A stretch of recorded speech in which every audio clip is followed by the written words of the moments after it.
Well, good morning, everyone. My name is Joaquin Esquivel. Today is Wednesday, August 16th. It is 9:31 a.m., and I'd like to call this meeting back into order. I'll begin by introducing my fellow board colleagues. Joining us shortly will be Vice Chair Doreen Diadamo, Board Member Nicole Morgan, Board Member Sean McGuire, and also joining us shortly will be Board Member Laurel Firestone. With us here today is our Executive Director, Eileen Sobek, our Chief Deputy, Jonathan Bishop, Chief Counsel, Michael Loffer, our Clerk of the Board, Courtney Tyler, and assisting her today is Emily McShane, Margie Argel, and Mike Reading. As you can see, this meeting is being webcast and recorded. It is a hybrid meeting, so we have both web component and in-person. If you're on the web, you're either viewing us through our YouTube live webcast or the Cal EPA webcast. If you intend on commenting on today's workshop item, then you need to be on the Zoom platform. If you are having any challenges getting onto it, which there are instructions at the top of today's agenda and a link, you can also reach out to the board of the clerk at board.clerk@waterboards.ca.gov, and she can help get you here onto the platform. Once you are, your camera will be off. You won't be on mute until it is your turn to speak on today's item. For those of you in the room, good morning, welcome. We're in the Sacramento, California Environmental Protection Agency building. Observe the exits. We'll calmly file out if there happens to be an emergency and await further instruction at Cesar Chavez Plaza. If you intend on commenting on today's item, there's a QR code and a tablet in the back of the room, or you can always touch base with the board clerk. Please do also silence your phones just so that we don't have an uninterrupted discussion. And with that, I think we can get on to the continuation of what was a very long board meeting yesterday. And so appreciate everyone being here so early with us this morning. And we'll kick it over to Ms. Oaxaca. Good to see you. Good morning. Good morning, Chair Esquivel, members of the board. My name is Jasmine Oaxaca, Supervising Engineer over our Safe and Affordable Drinking Water section in the Division of Financial Assistance. And to my left is Doug Bojack from the Office of Chief Counsel. And today I'll be talking about the draft fiscal year 2023-24 Fund Expenditure Plan, or FEP, for the Safe and Affordable Drinking Water Fund, which was released for public comment on July 31st. And before I get started, I did want to thank my colleagues who have done an incredible amount of work on this program the past couple years, from the Division of Financial Assistance, the Division of Drinking Water, the Office of Public Participation, and the Office of Chief Counsel. Next, please. So first, I wanted to refresh everyone on what funding sources we were talking about when we refer to the Safe and Affordable Funding for Equity and Resilience Drinking Water Program, or SAFER program. The SAFER program includes all funding sources that the State Water Board administers that can fund drinking water projects. These range from capital planning and construction projects to non-capital projects such as interim drinking water supplies, emergency repairs, technical assistance, administrators, and operation and maintenance, or O&M funding.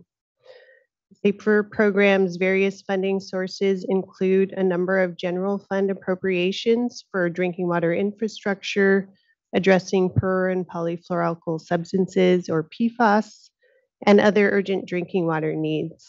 And highlighted at the top is the Safe and Affordable Drinking Water Fund, created in 2019 through Senate Bill 200. The SAFER program also includes drinking water bonds like Prop 168 and 84 from past years, and portions of the Drinking Water State Revolving Fund, principal forgiveness, and a newer funding pot for emerging contaminants. Next, please. We'll start by looking back on progress made this past fiscal year, as well as some trends over previous years since the program began. Next, please.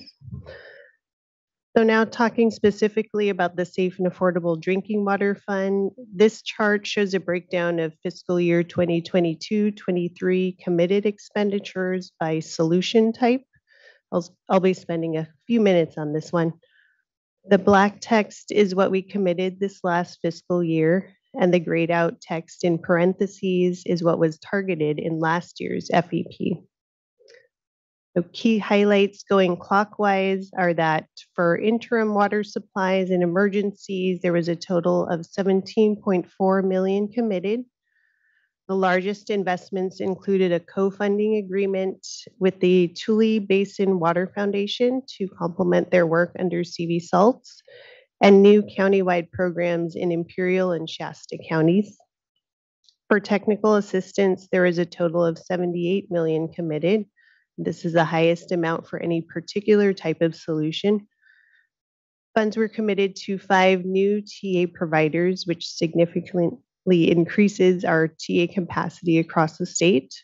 And these funds will be administered out for upcoming assignments over at least the next few years. For administrators, 15 million was added to the Provost and Pritchard Master Agreement to assist an additional 6 water systems. And additional funding went to system-specific administrator agreements. For planning, with the large number of funding available through the Budget Act of 2021 for drinking water infrastructure, no safe and affordable drinking water funding was committed this past fiscal year towards planning projects. However, more planning projects are being directed to go through technical assistance. For construction, 8 construction projects were funded through the Safe and Affordable Drinking Water Fund. 4 of these projects use the Urgent Drinking Water Needs application process, which was made possible from language in last year's FEP for more straightforward projects costing less than $500,000, serving a disadvantaged community or low-income households. Again, with a large number of funding available for drinking water infrastructure projects, only a small amount of safe and affordable drinking water funding was directed here. For direct operation and maintenance support, 4 projects were committed to support daily operation costs of systems that have an appointed administrator. 2 other direct O&M projects had funding committed to assist the Benton Paiute Tribe and El Porvenir water systems. For other program needs, no safe and affordable drinking water funds were committed this past year for pilot projects or contracts. For the point of use, point of entry treatment pilot actions that were identified in the POE report will be incorporated into the scope of Stantec's TA master agreement. And lastly, our actual staff costs were close to what was initially estimated. Next, please. This slide shows a map of active funding projects as part of the broader SAFER program on the left. Locations are color-coded to indicate which systems are receiving assistance are categorized as failing or at risk. On the right side, the slide looks at broader SAFER program funding trends the past 3 fiscal years. On the top right is a bar chart of the number of systems funded by solution type, interim, planning and assistance, and construction. In fiscal year 2022-23, most of the systems funded are for interim solutions and planning or technical assistance for an overall total of about 260 systems funded. On the bottom right is a bar chart of total funding provided by solution type. Looking again at fiscal year 2022-23, a majority of dollars are going towards construction projects for an overall total of about 240 million funded. As you can see, over the past 3 fiscal years, both the number of systems funded and dollars provided have been increasing. Next, please. Looking in more detail cumulatively, this slide shows broader SAFER program performance since 2019. We have provided interim solutions to 276 communities and 4,600 households, technical assistance for 383 communities, 63 of which are for planning via technical assistance, executed or completed planning assistance projects for 50 communities, and completed construction projects for 116 communities. These totals represent the broader SAFER program, which includes the Safe and Affordable Drinking Water Fund and other complementary sources that I mentioned at the beginning. In total, this equates to over $620 million in funding, benefiting approximately 1.2 million people. I will note that for the construction projects, the $511 million reflects projects going through our Office of Sustainable Water Solutions, which focus on small disadvantaged communities. The numbers in parentheses also include other drinking water funding provided, mostly loans to larger communities. Next, please. This slide shows broader SAFER program funding trends the past 3 fiscal years by system status. On the left is a bar chart that shows the percentage of failing and at-risk systems that are receiving some type of assistance year over year. This has generally been increasing. On the right, the bar chart shows total funding provided to failing and at-risk systems, which is also generally increasing. Next, please. Taking a look at a snapshot in time as of June of this year, for failing systems, 62% have assistance either approved or requested, with total funding of $410 million. In at-risk systems, there are 27% that have assistance either approved or requested, with total funding of $284 million. A quick note on the systems, approximately 2/3 of failing and at-risk systems serve small disadvantaged communities, and a majority of the remaining third are small non-disadvantaged communities. Next. Shifting focus to some of the other metrics we are tracking, there are a couple of different ways we're starting to evaluate racial equity and environmental justice in relation to the projects we are funding through the SAFER program. This table shows majority race and ethnicity distribution, plus funding approved or executed to these systems. Funding to small DACs is highlighted, and this is for all water systems evaluated in the 2023 needs assessment.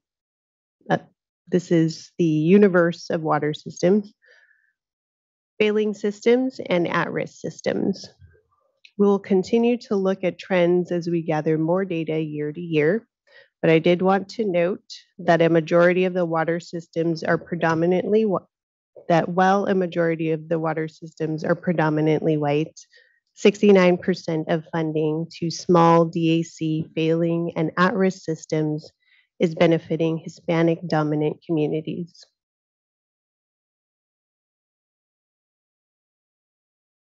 This table looks more at environmental justice and shows a range of CalEnviroScreen scores plus funding approved or executed to these systems, with funding to small DACs highlighted for, again, all water systems evaluated in the 2023 needs assessment, failing systems, and at-risk systems. As background, CalEnviroScreen is a mapping tool that was developed by our colleagues in the Office of Environmental Health Hazard Assessment, which helps show which California communities are most affected by many sources of pollution. Higher CalEnviroScreen scores mean higher overall pollution burden or vulnerability. A highlight of our data here is that a majority of failing and at-risk water systems are also located in areas with the highest pollution burdens. These are also the areas with the most funding approved. Next. This year, we introduced a new metric category to track drinking water-related inquiries that we are receiving from tribes. Some of these items shown here we are only just starting to track, but moving forward, this will help us ensure equitable access of SAFER funding and encourage our engagement with tribes on opportunities where the Safe and Affordable Drinking Water Fund in particular may be able to bridge funding gaps. Since July 2020, we have provided $622,000 in drinking water funding to tribes, which has benefited 6 tribal drinking water systems.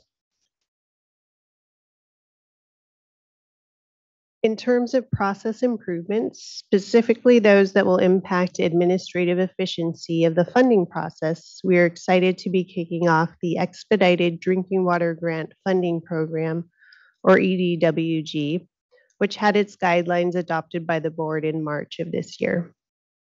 Under the EDWG program, certain eligible construction projects may be funded through this process, which has a more streamlined application compared to the traditional drinking water state revolving fund application. The EDWG uses state funds, allows some documents to be reviewed and approved later in the process, and aims to have agreements executed within 4 months of the preliminary award letter. Eligible applicants include community water systems owned by public agencies, public utilities, and K through 12 public school water systems. Eligible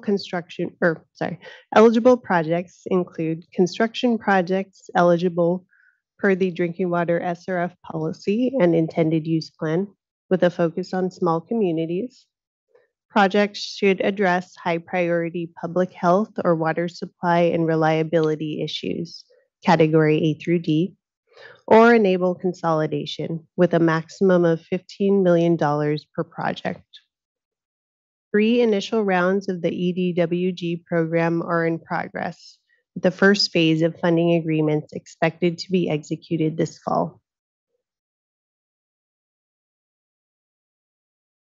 These next slides, we are highlighting a few recent projects. This one is a consolidation of the El Adobe Property Owners Association water system, serving 200 residents with the Lamont Public Utilities District. Both systems serve severely disadvantaged communities, and both are on the failing list for arsenic and 123 TCP, respectively. This project utilized technical assistance to help with planning and design between 2020 and 2022. The construction project funding was split into 2 phases, with both funding agreements executed within 6 months of complete applications. For phase 1, a $5.5 million grant was executed in 2021 to replace 1 well in the Lamont system. This is expected to be completed in October 2024. And for phase 2, a recent $25.4 million grant was executed earlier this year, which will consolidate the El Adobe community and further improve Lamont's system with the replacement of the remaining 3 wells. This phase is expected to be complete in June 2025. This slide showcases the breadth of the SAFER program and how we've been able to assist the Teviston Community Services District, which serves a severely disadvantaged community and is on the failing list, through a variety of solution types. For the long-term solution, well site and system improvement planning was funded by the State Water Board, with the associated $3.9 million construction project funded by the Department of Water Resources Small Community Drought Relief Program, expected to be completed in December 2024. Because the system has been unable to consistently provide safe drinking water, it was designated for administrator appointment, which occurred recently in June 2023, when Stantec was appointed as the system's administrator. Coordination will continue with neighboring systems on the best long-term solutions for the system. As with many of our systems with appointed administrators, an associated O&M agreement was approved for Teviston so that the system can continue with daily operations while the administrator is in place. Additional funding has been provided by the State Water Board to Teviston for interim supplies via self-help enterprises regional programs, totaling $365,000 in bottled water and short-term hauled water during outages. Another $186,000 in emergency funding has been provided since 2021 via Self-Help's emergency funding program, for 3 projects which helped with well repair, rehabilitation, and replacement of an old storage tank. Next, we will look ahead to this current fiscal year 2023-24. This slide shows all the funding sources we have available for the broader SAFER program to go towards drinking water projects. In total, around $773 million is anticipated to be available for use this year from the Safe and Affordable Drinking Water Fund, plus other complementary funding sources. At least $635 million will be available for capital projects, though some of these funds are limited for certain project types, such as those addressing emerging contaminants. These are our proposed priorities for the SAFER program this fiscal year. It should look familiar. We will continue to focus our efforts on small disadvantaged communities and low-income households. Some of the language describing the priorities has been updated. We added water systems relying on bottled or hauled water in the last 3 years, and also added some specificity to the consolidation priority to include state smalls and domestic wells located near water system boundaries. Next. These are our proposed targets for the new fiscal year's appropriation of $130 million. Looking at the light green row towards the middle of the slide, overall, we propose $113.9 million to go towards projects, with $15.9 million for interim water supplies and emergencies. We also carry forward $23.5 million for these projects from prior fiscal year appropriations. As a side note, not shown here, we did receive a budget augmentation of $55 million for drinking water emergencies, which we will use to supplement existing programs for tanks and hauled water and well repair or replacement. Moving on, we target $15 million for technical assistance, $30 million for administrators, $3 million for planning, $20 million for direct O&M support, and $30 million for construction. We also have $1.5 million for contracts, for example, data management investments, and an estimated $14.6 million for staff costs. Going into a bit more detail on the targets from the previous slide, Safe and Affordable Drinking Water Fund investments and solutions will continue to be focused on small DACs and low-income households. Significant investments are proposed to help address the large number of state smalls and domestic wells considered to be at risk for either water quality or drought impacts. Much of this will come from other sources than the Safe and Affordable Drinking Water Fund, however, such as the recent $55 million general fund allocation for drought emergencies. Regarding allocations specifically from the Safe and Affordable Drinking Water Fund, $30 million is proposed to assist an additional 10 to 15 administrators. On the construction side, the targeted $30 million will help fund an additional 30 priority systems with backup generators in response to requirements of Senate Bill 552. Also, a portion will supplement existing programs that extend service or repair or replace contaminated or dry wells. $20 million is proposed for direct O&M assistance, which is expected to benefit up to 30 systems using a streamlined approach. I will talk more about this program in a bit. And $15 million is proposed for technical assistance to potentially add funding and scope to one or more TA agreements to cover POU, POE related items, funding partner community outreach related items, and potential technical assistance needs related to the direct O&M funding program implementation. Next, I wanted to summarize key updates to the FEP text compared to last year's version. So these include for direct O&M support, there was more detail added around steps to develop the O&M funding program, including the affordability threshold and streamlining the O&M funding award and disbursement process. Again, I'll talk more about this next. In the construction section, we added a description of the new expedited drinking water grant program guidelines. Regarding drought infrastructure, information was added clarifying that the urgent drinking water needs process can be used for backup generators for small DAC water systems. For metrics and performance, some metrics were modified to better align with how tracking is occurring across the SAFER program, and a new metric category was added on tribal coordination of drinking water projects. Additionally, for tribal considerations, updates were made to describe recent outreach and coordination efforts, new tracking requirements via Assembly Bill 2877, and the Tribal Needs Assessment chapter, which was added as Appendix A1. Next, I'm going to provide a few more details on our proposed approach for the direct O&M funding program. The goal of this program is to provide assistance to directly address the affordability of water while also improving system sustainability. In order to implement this, we are proposing a streamlined, standardized approach for efficiency.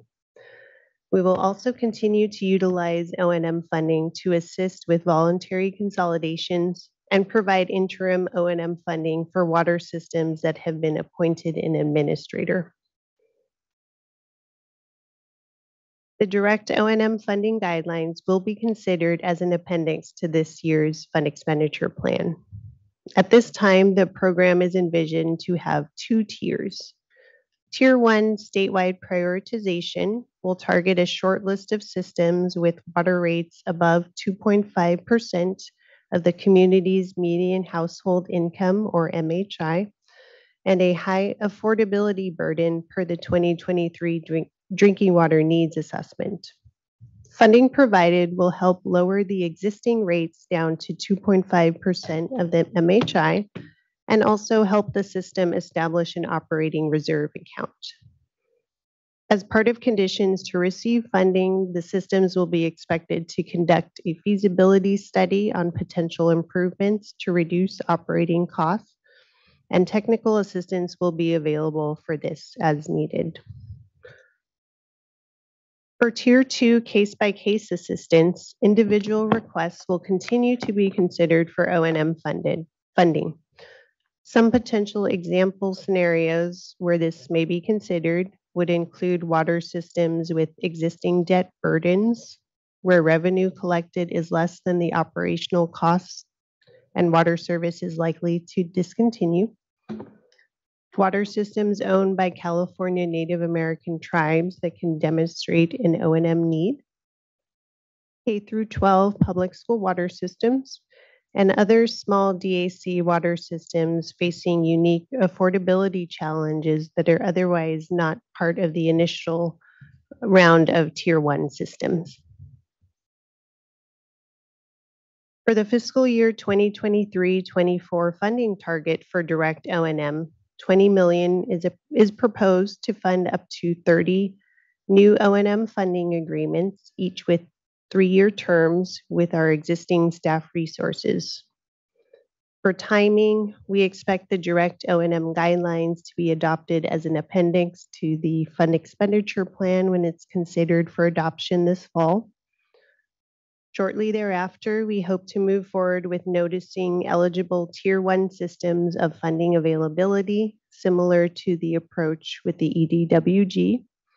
We would request application materials back in January 2024 and expect agreements to be executed by summer of 2024. So I did want to restate that systems that do not fall under the initial Tier 1 criteria can still be considered as Tier 2 on a case-by-case basis.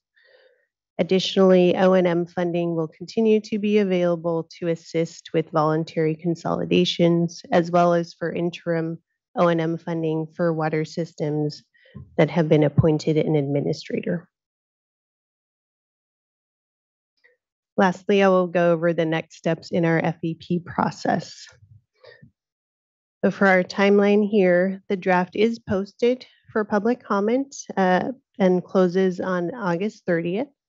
Today's board workshop follows a SAFER advisory group meeting, which was held last Friday, where we discussed the draft, and we will respond to comments and revise the plan in September and bring it back to the board for your consideration at the October 3rd board meeting. And at this time, we can take any questions. Just first, always an incredible amount of thanks. It's been rewarding to see the growth of the program through these last years, and each year the fund expenditure plan becomes more robust and more responsive to, I know, a lot of the feedback and work that's going on. So I appreciate also the summary of the amount of assistance we have been able to get out. It's really important to be tracking the effectiveness, as we all know, of the program, and I continue to see that as well within all the work. So just thank you here at the top. No questions from me at this point, actually. Just have appreciated the thoroughness of the fund expenditure plan here and the continued good work around access. But I look to fellow board colleagues if they have any questions themselves. And although we had one commenter signed up for the workshop, I don't believe that commenter is currently on the platform. So, and we do have some in the back there, actually. So, okay, by all means, Mr. McGuire. Board Member McGuire. Yes, thank you for the presentation and all your work on the fund expenditure plan. I know it's a marathon, not a sprint. It's a long program, and it's encouraging to see the incremental progress every year that you've been making with reaching out to communities and working with them to develop and implement solutions. So I'm always encouraged by that, and also the development of the metrics. They've really been expanded in a way to increase transparency and show where the money's going, how we're prioritizing and investing. I mean, what are frankly limited dollars at the end of the day. I mean, you look at the hundreds of communities that we're providing assistance to, and we don't have the needs assessment data here to compare it side by side, but I suspect that if we were to fully fund long-term solutions for all of the communities that you're currently providing assistance to through the SAFER program, it would be in the billions of dollars, which, that funding is in all likelihood not currently available in our present circumstances. So I have a couple questions for you. A lot of this is just for me to get some better clarity as to where we're going here and how things stand. One question is on slide 16, where you summarized the total amount of funding available for the SAFER program, and you indicated it was $772.6 million. Could you just talk a little bit more about just clarify what's available versus what's already committed to projects? There's, often we're talking about an expenditure plan for this upcoming fiscal year. We're highlighting that there's a certain amount of money available, but I suspect that a lot of that is already tied to projects that are in the pipeline in one form or another. So could you I don't need specific numbers, just, broad characterization. Is that funding actually available for new projects, or is much of that already spoken for in one form or another? Yeah, thank you. We did take a look at all of our funding sources that I mentioned as part of the SAFER program, and did look at projects that were already committed. And so as of June 30th, this was the total. I'm unsure though, Megan or Joe, if this also included the recent cut in the drinking water infrastructure portion. But however, we would revise that for the draft final version. I guess, Joe, yes. Good morning. Joe Karkowski, Deputy Director of the Division of Financial Assistance. So if part of your question is getting at, do we have our eye on these funds for projects that are already in the queue? That is likely true for the vast majority of the capital funding, because we do have pretty high demand, and we have a lot of complete applications. And certainly, Jasmine mentioned the expedited drinking water program. So we have been identifying projects. So we already went through our first round, getting applications in. We've identified 24 or 5 projects for the second round. And all of those are projects that are in the queue. They have complete or near complete applications in many cases. So some of the other, like the administrator or the O&M, as Jasmine was mentioning, those we're going to go through a solicitation process. And Megan, correct me if I'm wrong, but for the emerging contaminants, though, we are still working on identifying projects, because a lot of that emerging contaminants funding, the federal funding, is broader in terms of, we can go outside of some of the traditional, small DACs and fund larger DACs or other communities that are dealing with PFAS. Yeah, thank you. I think that's just an important part of the story to tell. And part of my reaction here is looking at the amount of technical assistance investments that we've made. And I added up 2 numbers, which one is how much has been committed to technical assistance in the past years, and then this last year. And I may be wrong, but I believe it's somewhere in the order of $120 million. Plus what you're proposing this year, which would put us at $135 million of technical assistance, which is amazing. It's incredible, and obviously a need for many of these small communities who have not had that assistance in the past. But I suspect that every single one of them has infrastructure, either interim water solution needs or built infrastructure water supply project needs. And each one, as they're going to move through that pipeline, is going to start to look more and more like a high priority, because they're all high priorities, frankly, right? And so I'm trying to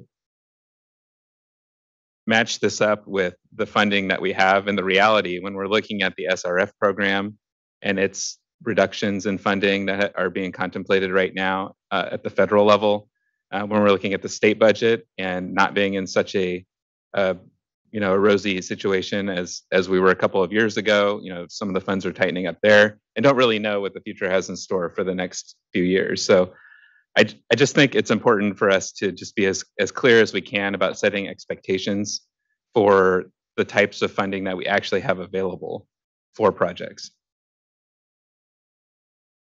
Yeah, thanks, Board Member McGuire. One of the exercises we're going through right now, Megan Tosney, our Assistant Deputy Director, and some of her team and I met to look at all of those pending projects, all of the complete applications, and we are going to need to focus on those highest priorities, the failing systems. We do have a lot of, as you've mentioned, a lot of needs out there.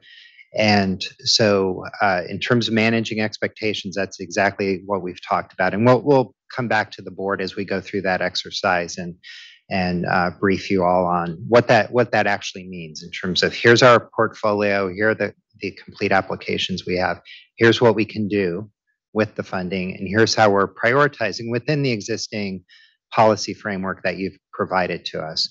And then communicate back out to those systems, especially those that, they have pending applications, they have needs, but we may not be able to fulfill those needs. The other strategy that we have been employing too is when we're looking at a failing system and they have some, okay, Michael. Hearing myself once is bad enough. So when there is a failing system and there are some other identified needs, we've been trying to address those needs at the same time, but we may have to actually dial that back, just because we're looking at the trying to address the most critical needs across as many systems as we possibly can. So we're doing that in the drinking water side. We're also, separately doing that on the wastewater, clean water side as well. I appreciate that work. I think that's very important to be clear about. And so thank you for going through that exercise. I think that's very important. Yeah, I think, you look at the needs assessment and, that continues to be refined. I think the cost estimates there as well. And that's, our rough general kind of like guiding how much are we needing. And it's a lot. And we don't have that much. And then to your point though, as people are in the pipeline, there's more sort of a definitive sort of block of need or demand. And I think that no matter what, we're still south of that as well. And so I think that's where, these discussions and the work is really important, because if we're being as effective as we can go to the legislature and hopefully they see that same thing we see, which is we need more support, and especially with the Fed as well right now. And I know that there's discussion in DC from all the state agencies that are seeing these real drastic reductions potentially from the state revolving fund, which I think, to your points, board member, are, front of mind. How do we live up to the obligation? And I think there's multiple ways in there, in that space, that we can continue to drive, both on the concrete projects that we have coming before us, so we know what we should be anticipating and make sure we have a place for them to go, if you will. And then just the mass advocacy with the legislature and the feds to say, this is a lot larger of an issue. And if we're really going to continue to make headway, we need additional funding. And to your point on the technical assistance, I know for some it's been a criticism in the legislature that, well, where it needs to go to solutions. Like, why is it going to all this technical assistance? But as you pointed out, the reality is that our communities that need this assistance most don't have a shovel-ready project, don't go straight to construction. And educating the legislature, I think, will continue to be important on that too. Really appreciate your points. Yeah, thank you. I have just a couple other questions, since we have, I think, a little bit of time today. I'm going to take the opportunity. Yeah, I will not keep us till 11:30. We'll not have a 14-hour meeting today. I promise you that. So I couldn't do that again. Yes. So on that note about technical assistance and kind of tracking the dollars and the investments, we've greatly expanded the technical assistance side of the program. You have contracts now with consulting firms, which I think is great, because it's really going to accelerate the support we're able to provide. So I'm really excited to hear about that. But one thing that I think is important is that we're getting the feedback and getting the updates. So you have a lot of great metrics, and I'm loath to ask you to have more metrics and reporting, because I know it's a lot of work to do. But I do think it's important to reflect back and report, so it's more transparent about the outputs from the technical assistance work on the consulting side, on the the NGO side, your work, and what we're really seeing yielded in terms of identified projects and solutions from all of those investments. So I'm not necessarily looking for any results today, but just something as you come back to us with future updates, it would be great to start to hear more about what we're seeing from that work. Sure. I did want to note that we are starting to track various key performance indicators around our own administrative efficiency for construction projects, as well as technical assistance projects. So these would be metrics on our end, and also the TA providers, and we'll continue to develop ways to kind of evaluate their progress and process and seek to improve that over time as well. Great, thank you. Appreciate that. Hopefully to report back next time. Yeah. Okay, and just one last question for you. I'm really excited and interested to see how the direct O&M program goes. I know you had a little bit of a pilot this past year, but it looks like glad to see you're fleshing it out and looking at increasing the investments there. I think that's really important to help communities that are struggling with affordability issues So I think that's a step in the right direction. And actually, my question is simply, I don't see the appendix in the fund expenditure plan. So I was wondering when that appendix will be available, so we can make sure that the public has a chance to review it before we adopt the plan. Yes, we are trying to get that ready to be posted, hopefully this week or early next week. Okay. There's a little lag there, but Okay. it's coming. Thank you. That's all I had.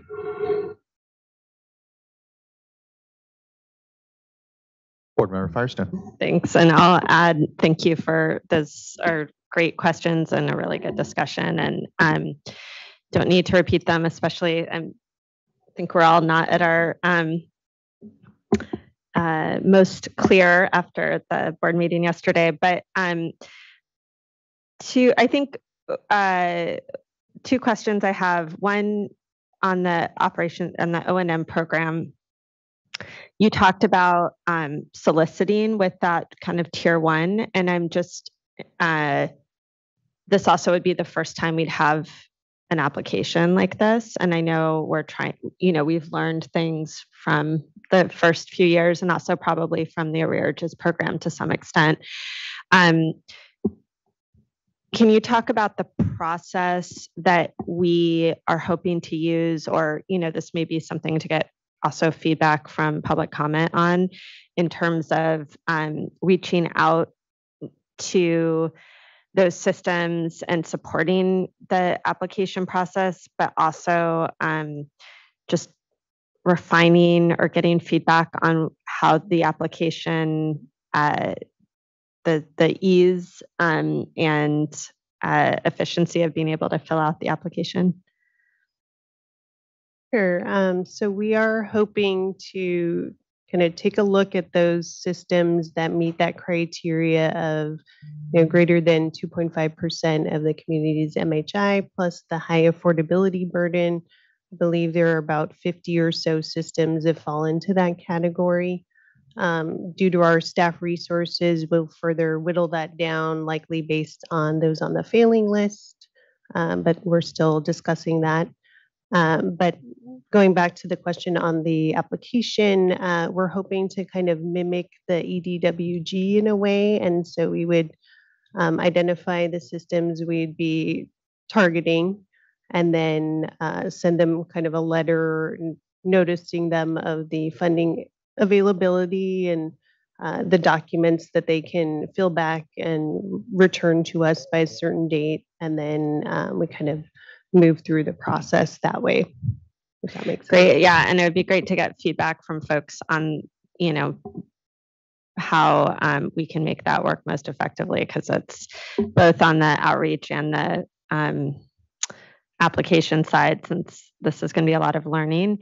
I think it would be great to make sure we can be transparent about which systems are in those tier ones once we have that information, so that that can be shared with the public and also TA providers, just because I think the more that there's support for systems awareness and they're hearing it from multiple sources, and that it's more likely that we'll be able to get the applications and get that money out. Mm-hmm. Other question, really a comment, is just, I think that to build on the discussion that Board Member McGuire was leading, is just, in addition, I am really concerned about the timeline that it takes overall to get from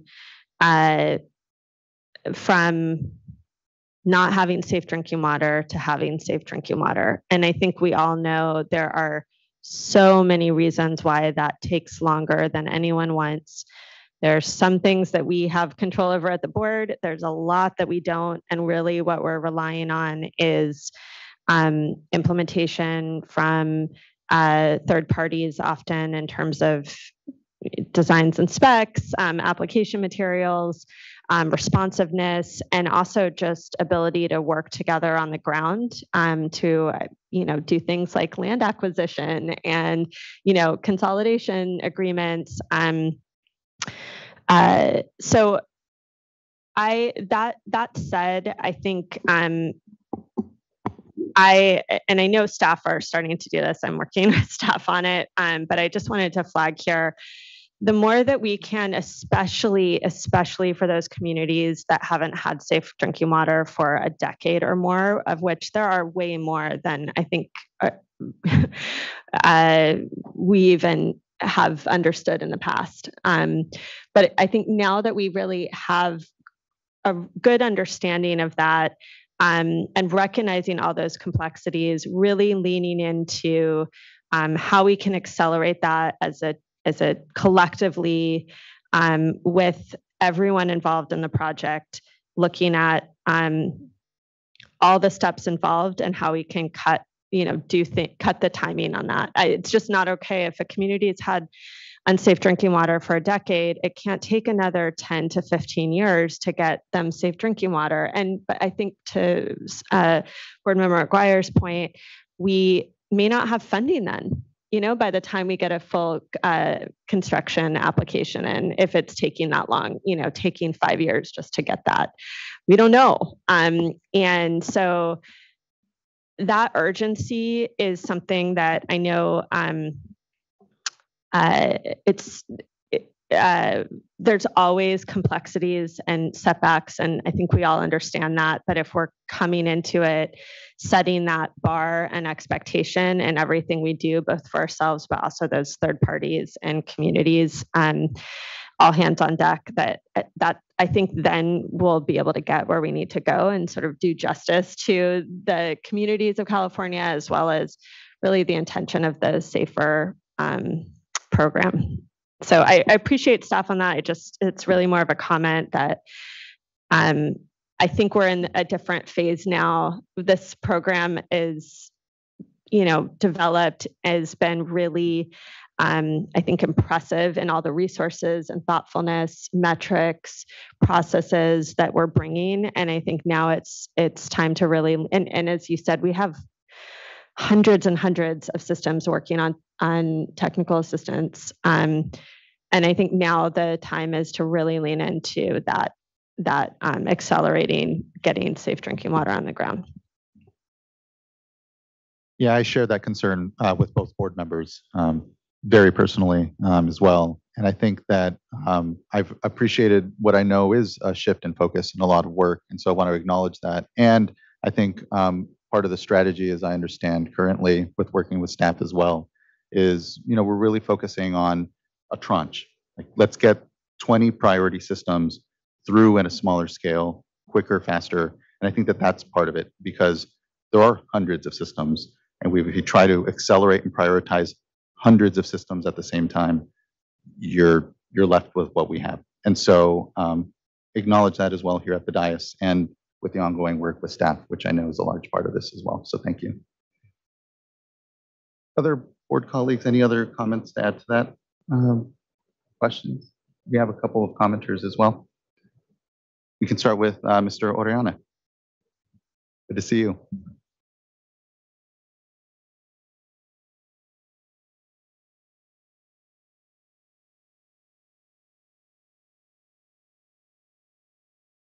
On now. Good morning, Chairman, board members, and staff. I think the volume may be a little low in here too. So. Looked like it was on. Okay. All right. Well, good morning again, Chairman, board members, and staff. Eric Oriana on behalf of Community Water Center. Wanted to provide comments in response to the fund expenditure plan. We're still developing comments, but we'll be submitting them in writing. I just wanted to share some immediate reactions here. I think the SAFER program is doing a lot of great work, and I want to start off by saying that I really appreciated the highlights from both Teviston community and the Lamont community as well. I used to play soccer in Lamont. I would lose oftentimes in the championship game there, but just really excited about the work being done there. There's a lot of Latinos there, and so appreciate the work that the State Water Board is doing to prioritize Black, Indigenous, and people of color. On that note, I do also want to support the work that the State Water Board is doing to prioritize Indigenous tribes in accessing funding and working towards solutions. I think that's a critical component and important for the state agency to address, given the history of California and indigenous tribes. And I also wanted to uplift a couple of other things that really appreciated about this fund expenditure plan. Been commenting on the fund expenditure plan that want to see operations and maintenance funding advanced. And so appreciate both the comments here on supporting that, and appreciate the work that staff has done to elevate that as a priority and get funding dollars to those communities, knowing that the Safe and Affordable Drinking Water Fund is unique in that sense that it can provide those dollars more than other funding programs.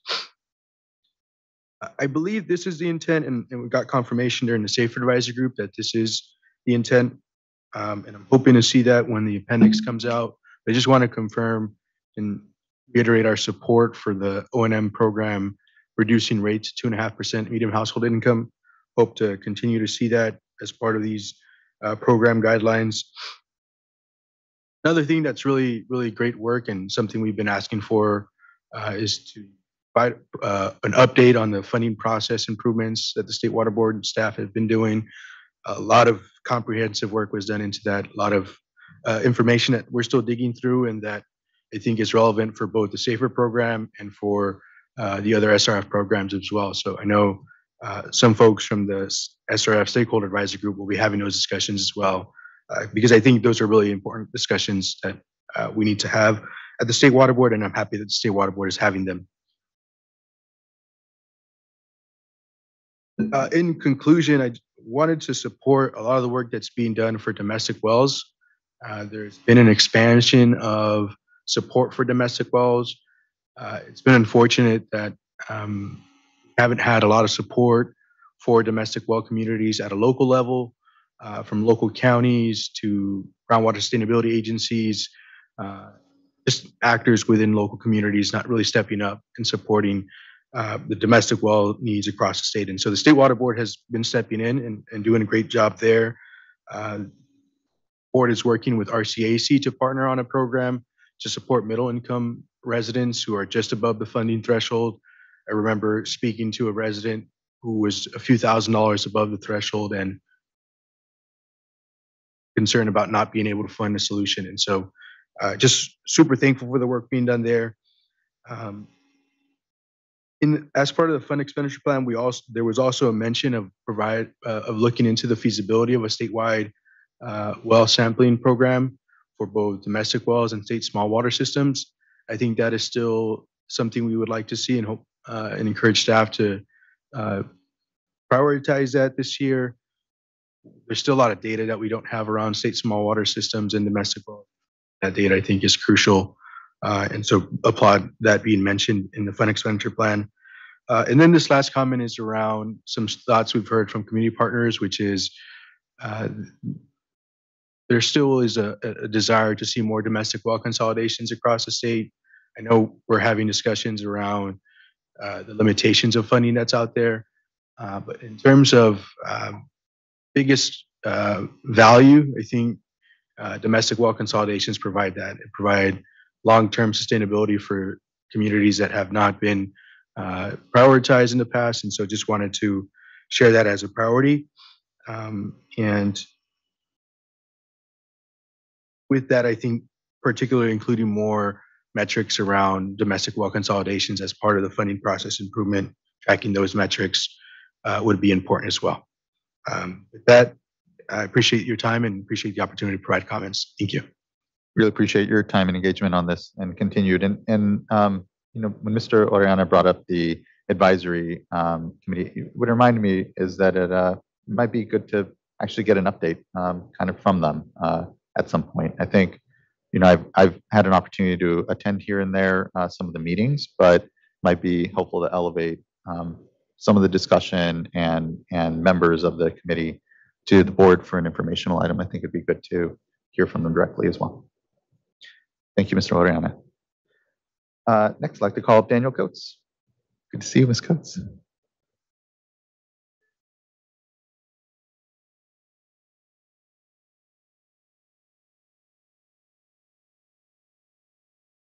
Good morning, Chairman, members of the board. Morning, morning. Thank you for having me here this morning.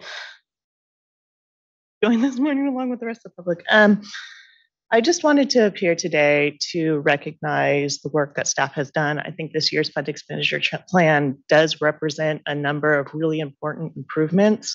I think the water community has continued to identify a number of areas that we would like to see included in the fund expenditure plan. I think there's areas where we have seen those asks reflected. And I think we could definitely look at the regional solutions as one of those asks that we've had, prioritizing failing systems that over maybe at risk or other systems. That was an item that was identified clearly in the fund expenditure. On that item, we would encourage, or I would encourage, as I'm here, that the fund expenditure plan continue to look at those systems that are 3+ years on the human right to water list. I think a lot of the observations that have been articulated specifically by Board Member Maguire and Board Member Firestone are some of the ones that reflect our interest, more again being ranchos. We do have a sincere interest in the metrics that are going to be developed as far as the application of the O&M and then assistance, the streamlining assistance. That is an area a great interest because being able to deploy those resources and access those resources is of great concern to us. One area that I would also like to underscore is taking a deeper dive on what sustainability for those solutions look like. I think it's important that we are able to communicate that effectively, and that will go a long way towards that next step in communicating to the legislature and advocating on behalf of the program. Because when we're able to tell them what a sustainable solution looks like, then we're able to tell them that we've had some successes. In that regard, I would also like to encourage a tremendous amount of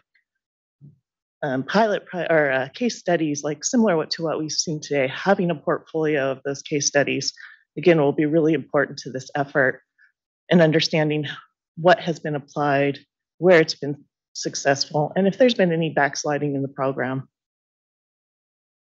I think I'll pause here, but I will reflect additional comments. Thank you so much, Ms. Coates. Really appreciate the continued engagement by Rancho, and I know the water community at large in the program. So really means a lot.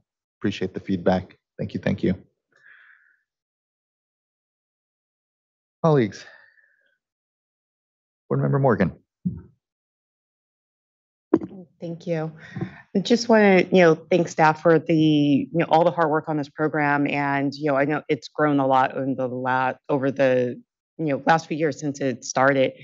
With the, just brought up earlier, the additional technical assistance providers, and I was just, thinking about that, and I think that it's great having just all the technical assistance, it's needed. And just as we're looking at the projects, I just want to make sure that we don't lose sight of the uniqueness of each system and the different, technical needs that each system needs.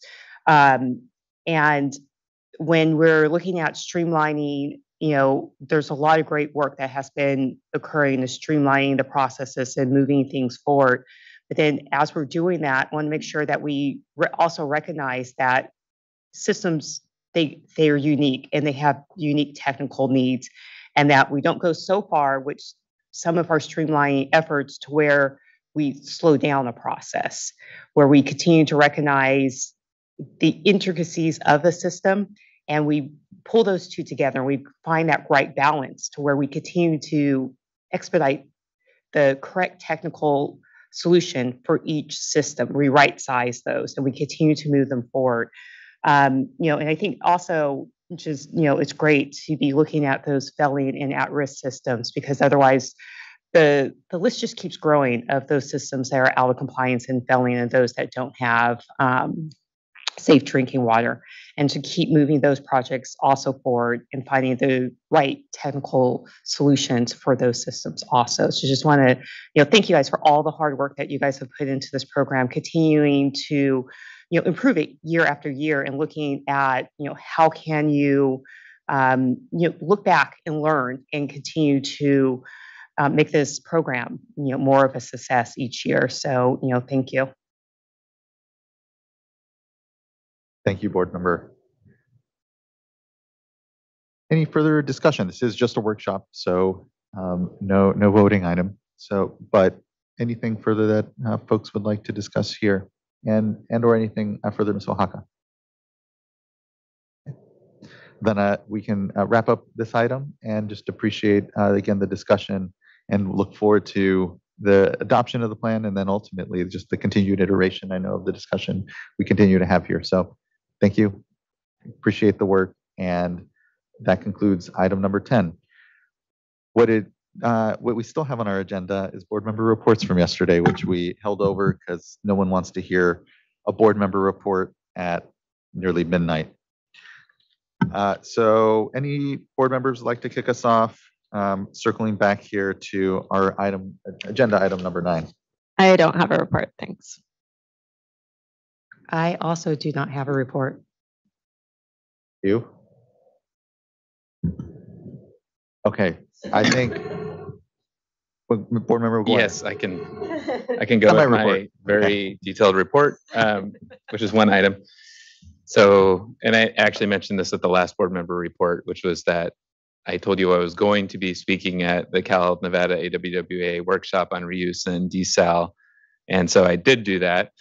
And it was a good discussion, obviously focused on the water supply strategy and innovating, and just a lot of excitement, of course, around direct pullable reuse, the desal streamlining document, and other opportunities that were, despite everything else that's going on, still making good headway on these processes and making different tools available to build water resilience in the future. So there's a lot of excitement in the room. One of the takeaways I had was just ongoing concerns from many of the water systems in terms of operators for advanced drinking water treatment facilities for direct pullable reuse in particular, where we're continuing to blur the line between drinking water and wastewater. And there's always been this steady drumbeat of need and concern about having enough operators anyway, let alone adding this new layer to the hopper. So that was my sense from the discussion, was that was a lot of the focus was on how do we get some better clarity in that area. Brian Bernados was there from Division of Drinking Water. He did, I think, a fantastic job of working through discussing some of those issues with folks. But just wanted to raise that as a point where, as we go forward, it'll, I think, warrant some continued discussion and thought as to how we can bring many of these systems along, as there's so many communities looking at investing in these technologies. So it's going to be important to provide as much support and clarity as we can. And that's all I had. That's fantastic. Really appreciate that, board member. And I know that there is a robust workforce development discussion happening because of the retiring workforce. But then to your point, these new skills and I appreciate AWWA because I know that they've developed, certifications around in this space of overlap of recycling and drinking water. And I know that, we have our operator certifications.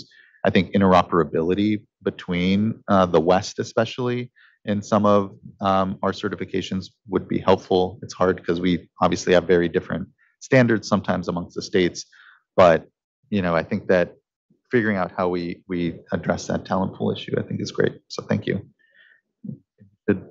See what we can do with time amongst us, but a lot of priorities. Vice Chair. I just had one on August 9th. I joined Jay Ziegler and staff from the Delta Water Master's office on a tour of McDonald Island. And really, it was mostly a meeting and just an opportunity to provide our new Delta Water Master with information about the history of the island. There's a lot of discussion about consumptive use and some of the work that has been going on to better calculate consumptive use in the Delta. And then we just did a quick tour looking at different pumps, to remove the drainage water, which is still quite significant in that area. So looked at some larger pumps, small pumps, talked about, conversion over to using solar.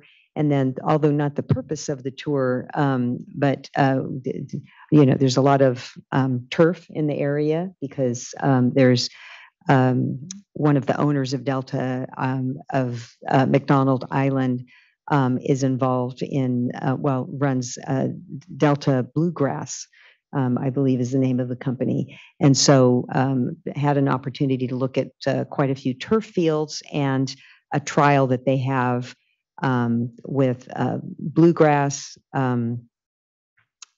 warm season turf, carapia, and another one that I'm not remembering. And so just, looking at not a detailed tour, but looking at the change in water use with respect to whether or not, in particular, the warm season native grass gets mowed. And so that was something that I think that I'd like to find out a little bit more about. Again, that wasn't the purpose of the tour, but looking at how some of these turfs, the native grasses, use potentially less water if they are not mowed. Fantastic. Thank you, Vice Chair. I'll just note, last week I was on the road a bit. So I was in Mono Lake with staff for a meeting with tribes. That was great to get out there. It's a beautiful drive. Always, again, anytime in the Eastern Sierra and that part of the state, just reminded how spoiled we are for the landscapes that we have. And then I kept driving and made my way down to San Diego, ultimately, where there was our water data future event with Scripps, and importantly, Greg Gearhart, our folks at OEMA, and also there were folks from Water Rights talking about the Upwards project. But it was a really just fantastic convening. It was to, in part, provide the judging and celebration and conclusion of our water data challenge, which had strung over like multiple years because of COVID and then other things. And so it was great to have that opportunity to acknowledge Flow West and some other partners that had submitted projects that are part of a lot of the discussions we have on many of our other spaces, water rights and otherwise. So it was a good convening. Water Data Consortium was there as well, Tara Moran and others. And so it was nice to commemorate, to participate, and to connect with our data friends there. And then Friday morning, I was still in San Diego, but with the California Association of Sanitation Agencies in their convening. And it was nice to be able to address them. It had been a while, a number of years. I think the last time I was at a CAS event was almost 6 years ago when I first had joined the board. So a lot to kind of reconnect to, and what has been a lot of busy years. And would just pass on. I just covered, the nutrient challenges. Obviously, we're seeing with red tide and harmful algal bloom events. The connection, obviously, with our wastewater agencies, direct potable reuse, the investments we're doing, arrearages. Try to cover as much as I could, but wanted to pass along in the Q&A component just the thanks that received really from a lot of their membership around the sewer order, around just the openness that they said this board has always had and continues to really exemplify, and coming early, discussing with them work. The recent, I think we all know here at this dais, work around the intended use plan and CASA as well. It continues to be an example, and hear thanks from them of just the working board that this is, and it means a lot. So thank you all for being part of that. That's all I did last week, and so. And I think that, by and large, wraps up then board member reports and this 2-day board meeting, which, thank you everyone. If we're today try. I think most of us got a decent amount of sleep. Some of us less than others that may have commuted back home a long distance. Thank you. I believe that brings us here to the conclusion of our board meeting. We are now adjourned until our next board meeting, which, let me make sure I give you the right dates. Yes, the 6th and 7th. So we will see you all here then. Until then, be well. This meeting is adjourned, and thank you everyone for a very good 2 days.